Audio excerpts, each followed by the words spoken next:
শুভ সকাল বন্ধুরা, কেমন আছো তোমরা? আশা রাখছি সকলে খুব ভালো আছে। শিল্পী লাইফস্টাইলের ছোট্ট একটি মিনি ব্লগে তোমাদের সবাইকে জানাই স্বাগত।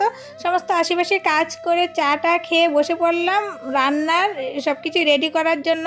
তো ফ্রিজে এগুলো সবজিগুলো ছিল, সেগুলো বের করে নিয়েছি, তো কাটবো। আর এখানে দেখো এলাঞ্চাগুলো অনেক দিন হয়েছে, আগা পাতা সব খেয়ে নিয়েছি, ডাটাগুলো রয়েছে।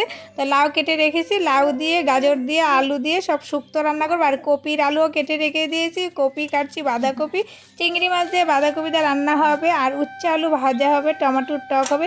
এসব আমার রেডি করতে করতে 10:30 বেজে গেছে। ছেলে মেয়ের খিদে পেয়েছে, বলছে মা কী রান্না করছে। তো আমি বলছি তোমাদের খাওয়ার মতন অনেক হয়ে গেছে।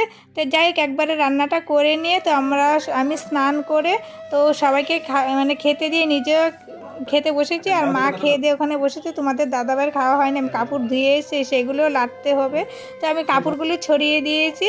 আজকের মতন ভিডিওটা এখানেই শেষ করবো, আর বেশি বড় করবো না। যদি ভালো লাগে বন্ধুরা অবশ্যই একটা লাইক করে কমেন্ট করে চ্যানেলটাকে সাবস্ক্রাইব করে আমার পাশে থেকে দেখা হবে পরের ভিডিওতে। তোমরা ভালো থাকো, সুস্থ থাকো, সংসারের কাজ আমি আরও গুছাতে থাকি। টাটা বন্ধুরা।